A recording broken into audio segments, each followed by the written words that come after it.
This episode of Blunt and the Beautiful is brought to you by Maison 1973, the digital space that Gen X women didn't know they needed until now. Smart, stylish, and unapologetically midlife, Maison 1973 is all about clever reads, curious minds, and a fresh take on life after 45.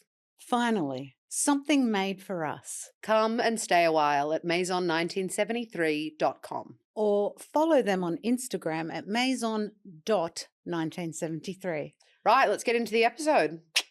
No, I want to go. Welcome to the Blunt and the Beautiful, where society comes to be dissected. Don't hit the C on comes like that. Welcome to the Blunt and the Beautiful, where I discuss everything that interests me and everything that should interest you with my beautiful daughter, Tansy. And I listen and tell her when she's wrong.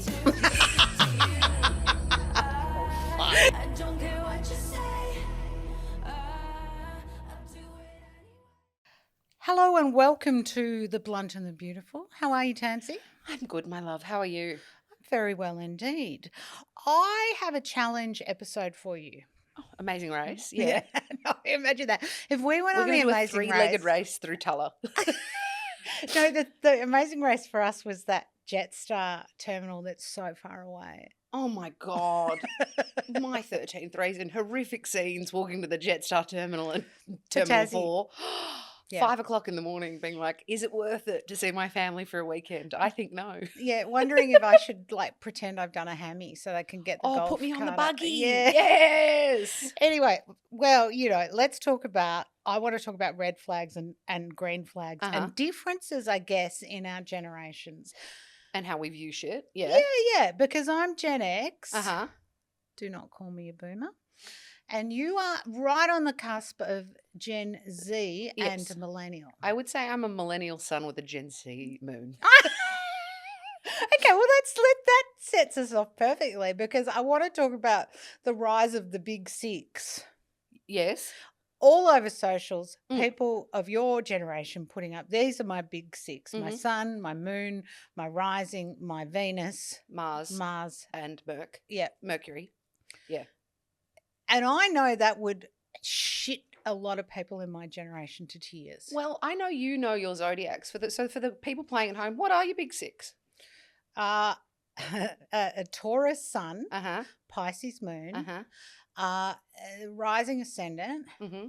What's your rising? Rising is Cancer. Yep. Venus is Taurus. Oh, yep. Stubborn lover. Mercury is Taurus. Oh, fuck. And what was the last one? Mars. I think maybe Aries. Scaries. Yeah. That's beautiful. Yeah, maybe. Don't quote me on that. Yeah, that's fair. But it's close. Yeah. I do have a stellium of Taurus. Yeah, You have a stellium of Scorpio. Of Aries. Aries. Yeah, so my moon is Scorp. My sun is Scorp. My moon and my rising are Aries. My Mercury is Libra. My Mars is Leo. And my Venus is Virgo. Wow. Okay. Lots going on. Stubborn girls. But yeah, big six. People are loving that. See, I don't think I got mine right. So it shows you that I'm not really of your generation, which is fine. But you guys really do love a love language, an astrology, a human design. Enneagram. What's the other one? Oh, God. We just love anything that can be BuzzFeed boiled down, basically. A neurodivergence. Yes, don't. A TikTok that says if you can hear these two sounds at once, you have ADHD. It's Imogen Heap. What you see. Oh, God, it's fucking abysmal.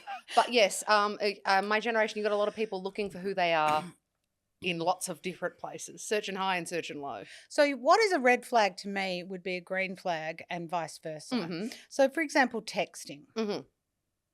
Hello, full stop. That's short, efficient, get it done. That to your generation, that's a red flag like a mofo. Not only is it like, why are you being freaky? It's like, how rude are you? Oh my God. Passive aggressive. Not even aggressive. You psychopath. What are you talking about? Hello, full stop. Well, you think you're so good. Like, don't be a bitch about it. How about that for 5 minutes? See, I look at that and go, that's just short, efficient, get it done. Who hurt you? Why? You deserve more. Wow. You deserve, hi, Katie. You're How so are you, sweet sensitive, thing? your generation. Oh, Fuck. bloody snowflakes. Shut up. that's it. Okay, what about calling without texting first? That, on a personal note, I don't give a shit. Right. Give us a cold call, whatever. But I can understand if it's for a long form gas bag, maybe a bit of warning so I can clear my sketch. But your generation makes a lot of fucking memes about not answering the phones. Like if people call, they go, "Oh, you're a psychopath." Yeah, they do. They really carry on about it. I can't connect to that narrative on a personal level. I need to burp a bit, whatever, it's past. But I will say, yeah, there are a lot of people that are like, oh, I wish I could just tell the dentist via chat I want to go to the dentist. And I'm like, pick up the fucking phone. And that's where I sound like a boomer. Because I'm like, Is burping on a podcast a red flag?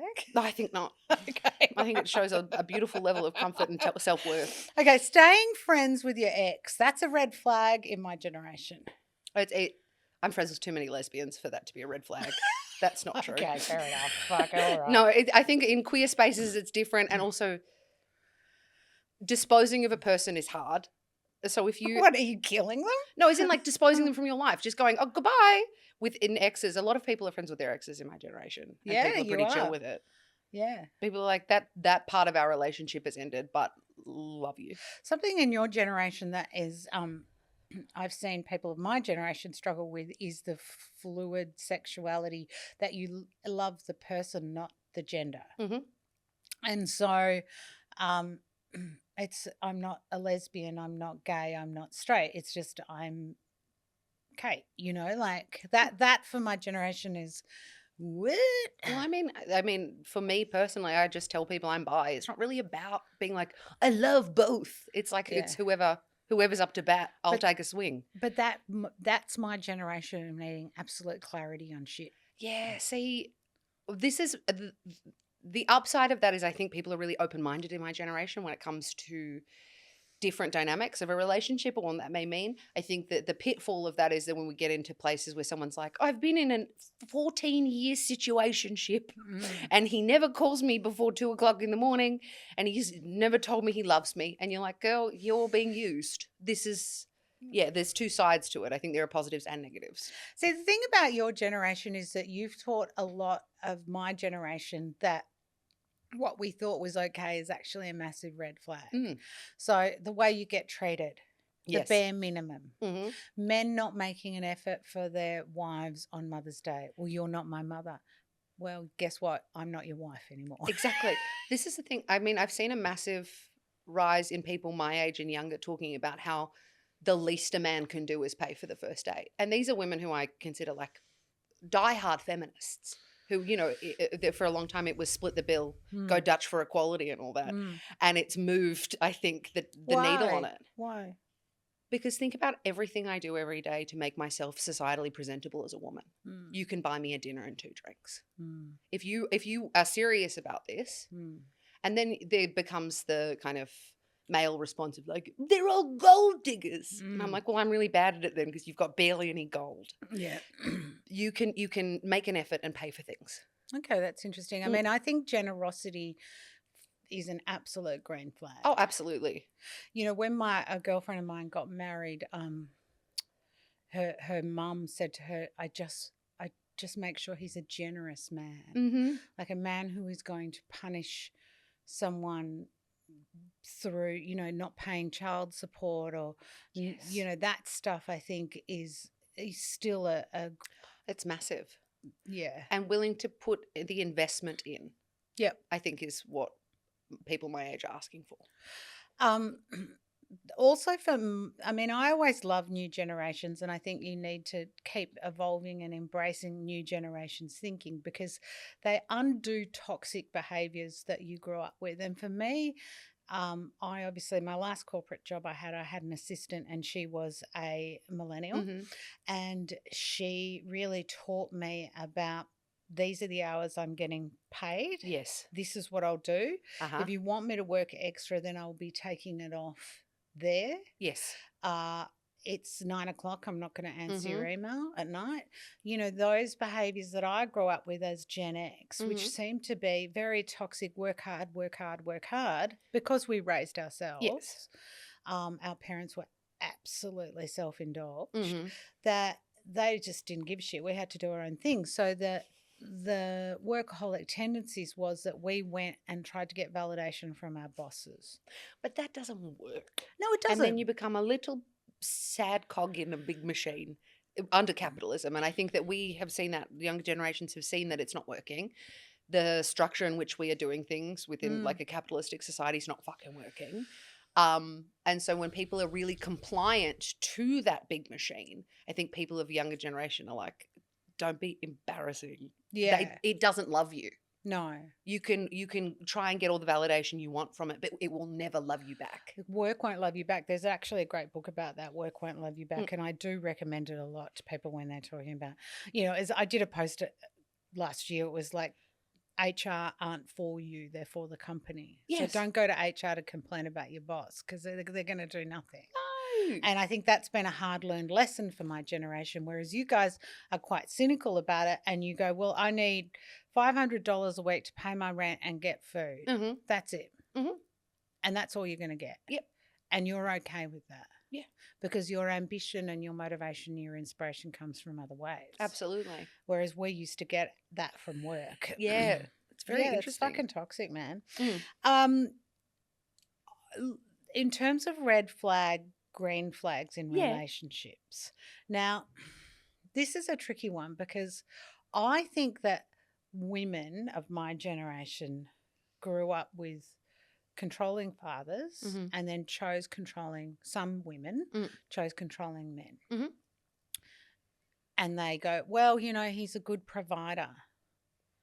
That's fucking bare minimum now. Yeah. So your generation would go, no, he's a controlling piece of shit. Absolutely. Yeah.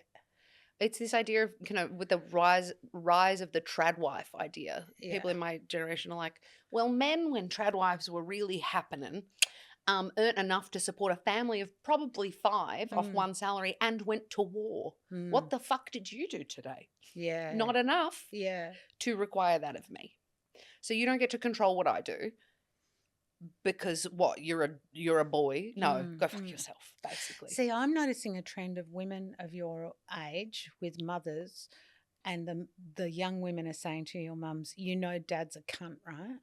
I saw a TikTok the other day of this girl being like, when my mum gives me relationship advice as if she didn't marry my dad. Yeah. Like, you don't get to tell me.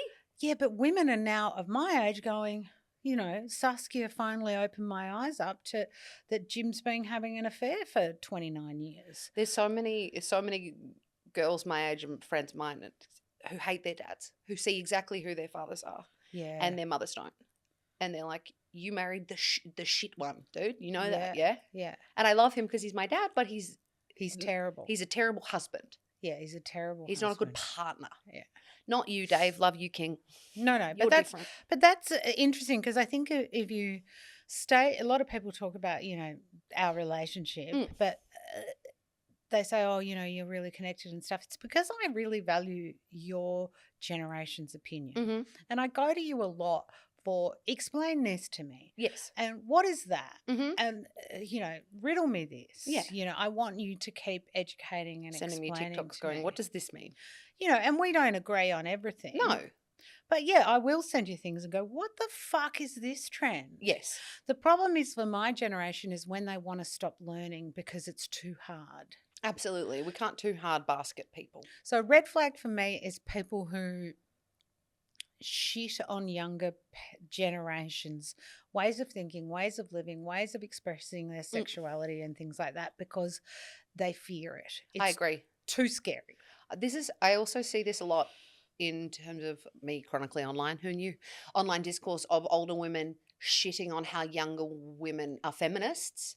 And it's like, baby, that's why there were waves, because we kept working out how to improve it. Yeah, that's a big one. Equality wasn't sorted at universal suffrage. Obviously, we weren't allowed credit cards. Like, it has to keep evolving. And you don't own that. Obviously, we're seeing that with two feminists at the moment, fighting of different generations.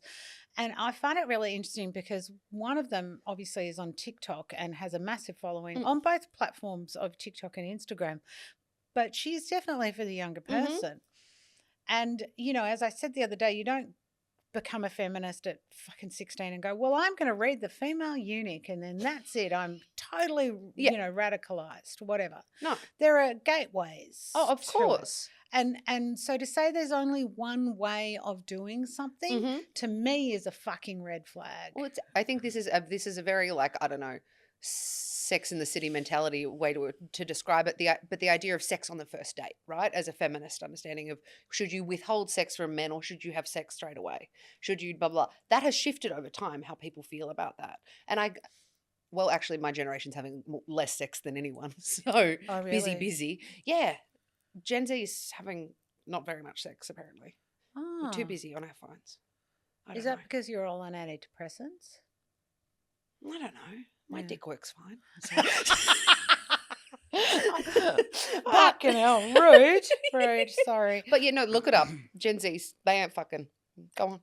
Wow, that's interesting. Also, I think there's a low-level depression with you guys because the world's fucked. Yeah, that makes sense. How many of you are going to buy a house without your parents' help?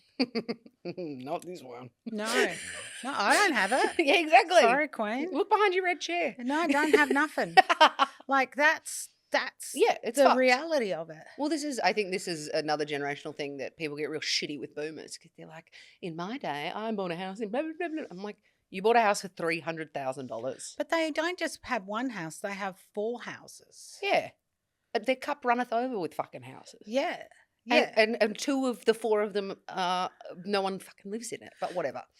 I'll get into my squatters' rights pod next.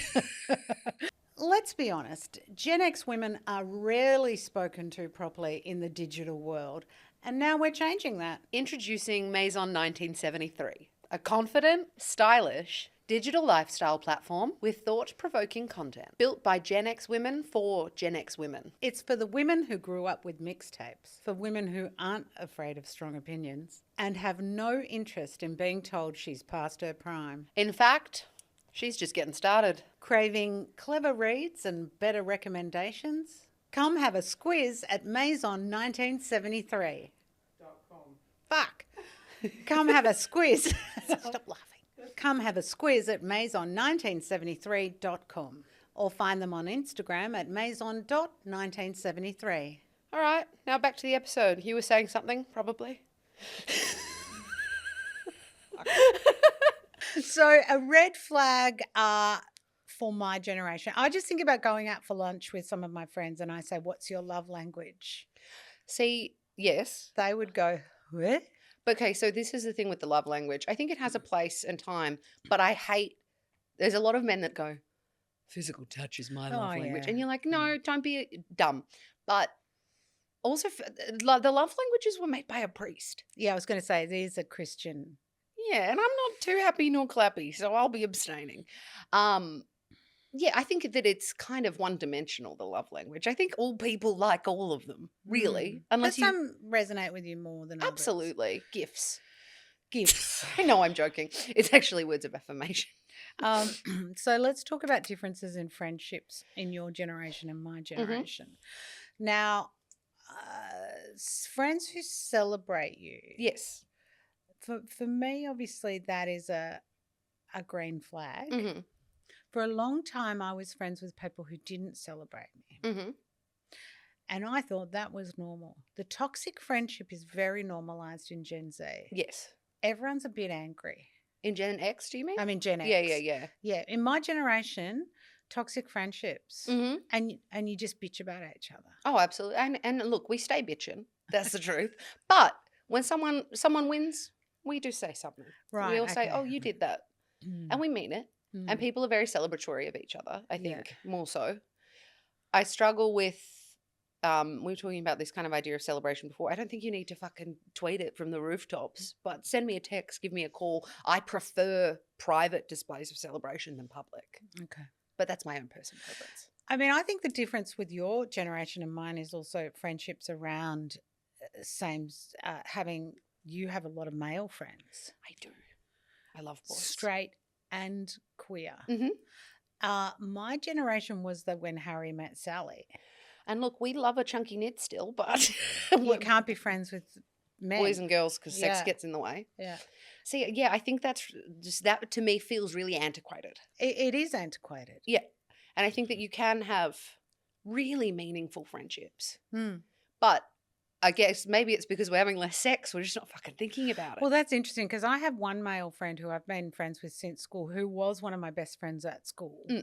And he and I have still remained good friends, and he's now friends with Dave. But I think it's because we never slept together, Yeah, that's fair. never got in the way. Yeah. So it's his closest female friends are those whom he didn't sleep with. That's fair. So yeah, it's my generation though was you couldn't be friends with men. Why are you hanging out with him? Are you having an affair? I have lots of friends that have slept together that have maintained their friendship. I have a lot of queer male friends, gay male friends who have slept together and maintained their close friendships. And yeah, I don't know, it feels pretty exceptional to watch, even though it's kind of annoying when they fuck each other. Yeah, but I think that comes down to your generation of fluidity in gender and sex. And separating sex and romance. Yeah, whereas you have sex and you get married. Yeah, go steady. Yeah, hold hands and spit around. Go to the sock hop later. The work thing, though, I want to go back to that because, you know, I think that your generation is very much you show up, you clock in, you do your time, and then you go off. Mm-hmm. And I think part of the productivity issues that we're seeing in society now is that your generation has worked out that things like atomic habits and productivity bullshit is actually bro porn. Oh, it is. Red so pill who shit. are you working harder for? Mm. If you want a habit stack because you've got your own business and you're really fucking trying to get it off the ground, I get that. Yeah, do it for you. Do it for you. But if you're doing it for fucking Dennis. Yeah, certainly so your manager will love you. That's not going to work, baby. No. And I think it's funny that there's like a productivity issue in the world at the moment when people are still doing their job. Whatever is on that little shitty to-do list, on their list of duties and responsibilities when they applied for the fucking job, they're getting that done. But because people aren't going above and beyond and striving for acceptance and validation in a workplace anymore, there's like a productivity deficit. I find it really interesting. Yeah, and, you know, my generation was absolutely, you know, I worked hard and I got the golden handshake at 50 years and I got retired and then that was it. Yeah, that's not going to happen for us. That's depressing.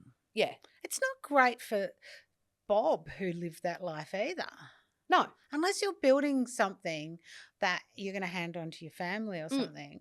But I think about people who are trying to get so much done in a day of my generation. I go, for who?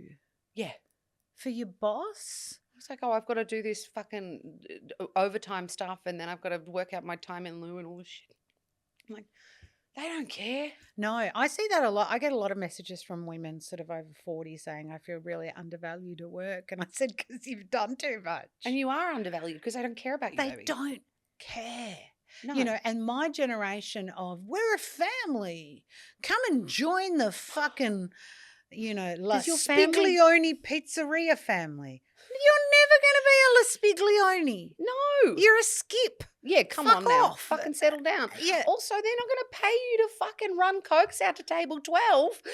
If, as a family member, just shut the fuck up and realise it's work. Yeah, so that's a red flag to me now. I didn't get that then. It was saying you're a family as a business. Don't apply that. Also red flag they in a job. They exploited that your generation had cookaroony family lives. Yeah. And also the whole what is it in a job ad that I was saying to Dave the other day is really work well under pressure. Understaffed. Yes, absolutely.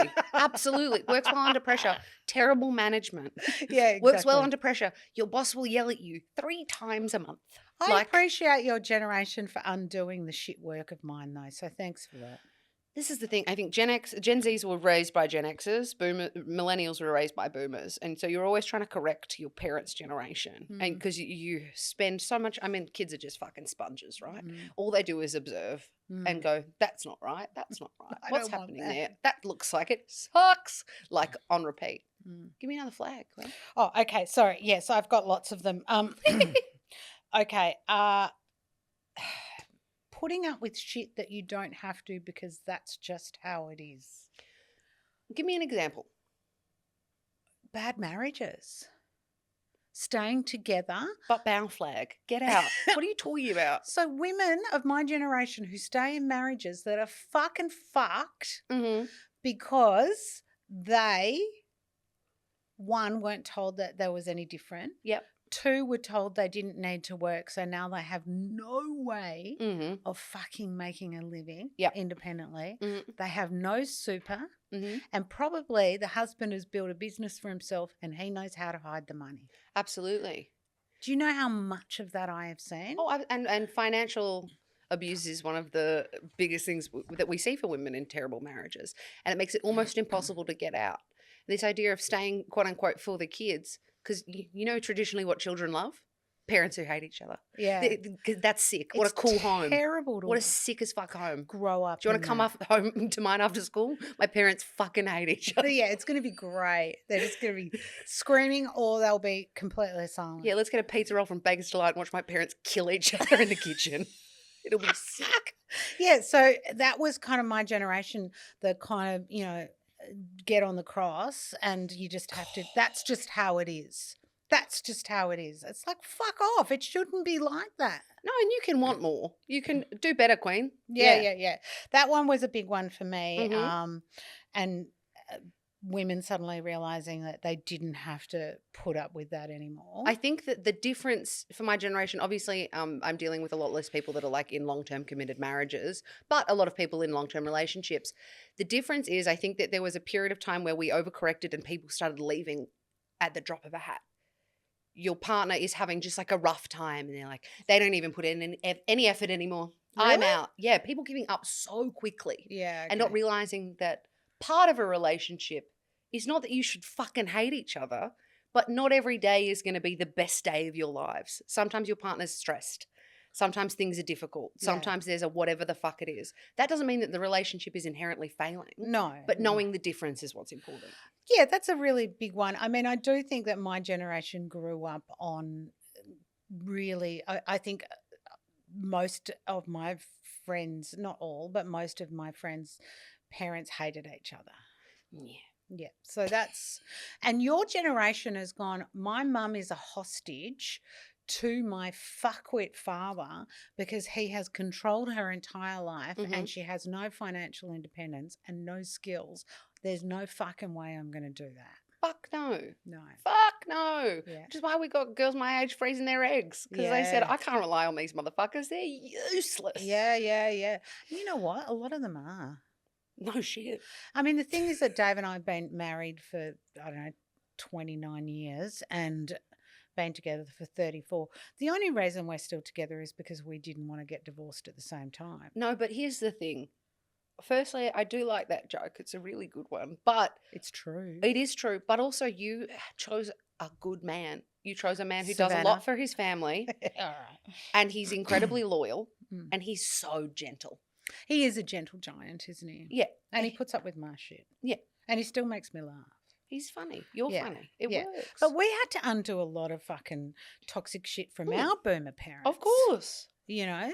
Yes. The red flag of actually we don't talk about it. No, my generation went, we are going to talk about everything. But your generation said, I'm going to fix it. Yeah. Or I'm going to make sure that doesn't happen for me. Absolutely. I also think that your generation has a fuck you-ness about it that I really admire. You protest all the time. Yes. You protest in many ways. You protest with your wallets. Yes. I mean, people say, oh, it doesn't matter where your clothes come from or it doesn't matter where your food comes from or whatever. You guys, does. Majority of you, it does. It does matter. Particularly if you're educated. If you're not educated, I think that, it's harder. But it's harder. Yeah. No, I think it does matter. I also feel like the difficulty with my generation is that I feel like, yes, we have a fuck you-ness about us and a no nonsense that I really appreciate. I think that the downside of that is often we lack nuance in understanding or giving someone the benefit of the doubt. There's very little grace in my generation. Oh. It's very quick to kind of shoot. That's particularly true on the left side of politics. Oh, absolutely. You know. I think it's true. I think about it in dating a lot. Right.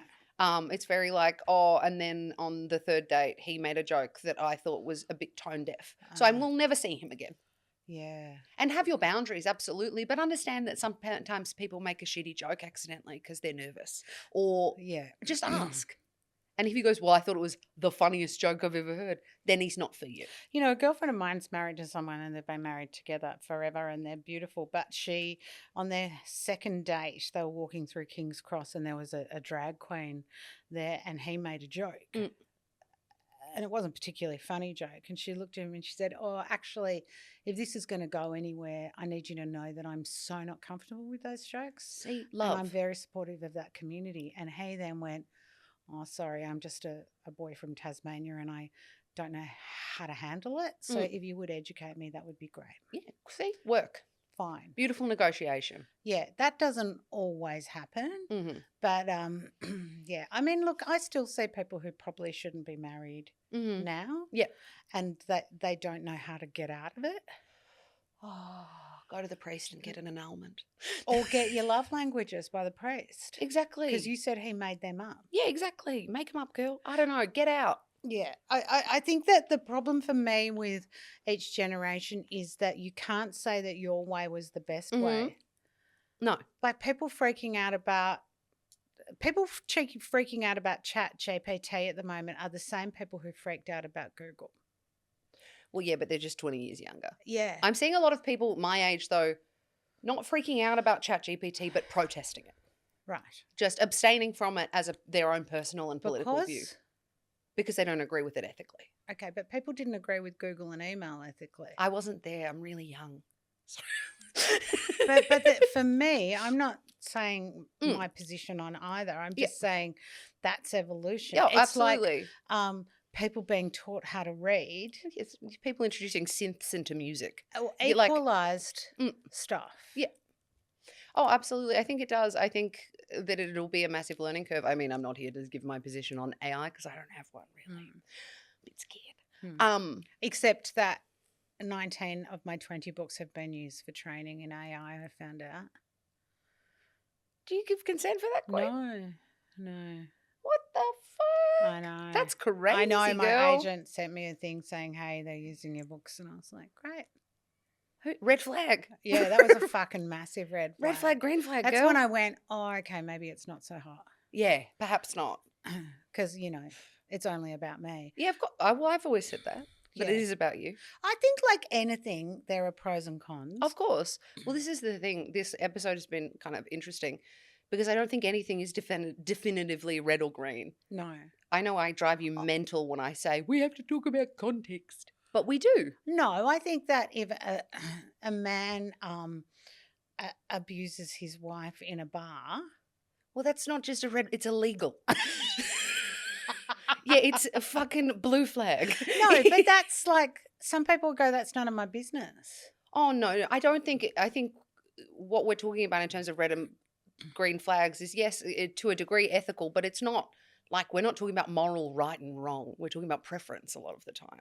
Yeah. Like, do you like when people text you with a full stop? No. Red flag, yes. Right, Green flag. I'll put this to you. So a girl is living in a house. She's got an abusive husband, and they're screaming every night, and there's sounds of banging, and we assume that she's being hurt. A large part of my generation and the generation above would say that's none of my business. Of course it is.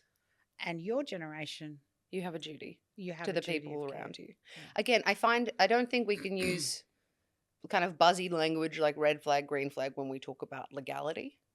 I think that's feels like a line. Yeah, but that's the kind of shit that I grew up with. You don't get involved. Oh, yeah, which I think is not true. No, you have to get involved at some point. But yeah, do you have any more red flag, green flags before we wrap this sucker up, my friend? Yeah. I mean, look, of course, my generation of not airing your dirty laundry and your generation loves to do a TED Talk. Part 45, who the fuck did I marry? Yeah.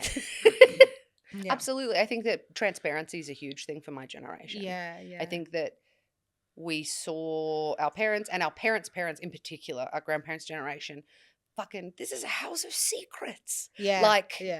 The under the rug of it all, it just doesn't work. No, it's true. It's absolutely true. But your generation, sometimes think maybe over eggs the pudding. You overcomplicate things that maybe don't need to be thought about so deeply. Oh, this is because we're all obsessed with psychoanalyzing things. So we're like, this bad thing happened to me, and I've listed 8 of her possible intentions. Like, right, yeah. there's like a therapized, therapized language, psychoanalyzing, which, like, who of us is accredited to do that? None of us. Oh, the drive-by diagnosis on the internet is a big one. Oh, yeah. You guys love to quiz and you love to self-diagnose. Absolutely. Whereas my generation was like, she's just quirky.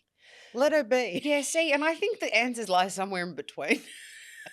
Avoidance. You're like, she needed meds. She's just quirky. Yeah. So it's a bit, sometimes she's a bit melancholic. She has depression. Yeah.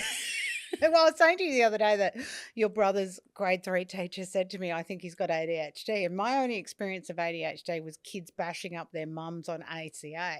So I was like, no, he fucking doesn't. He did. No, he Reader, does. he did. Yeah. All right. All right. Should we wrap up, dude? Yeah, mate. Good chat. Yeah, gorgeous. Love you. All You're right. a green flag to me, sweaty. Thanks, boy. Mwah. I don't care what you say.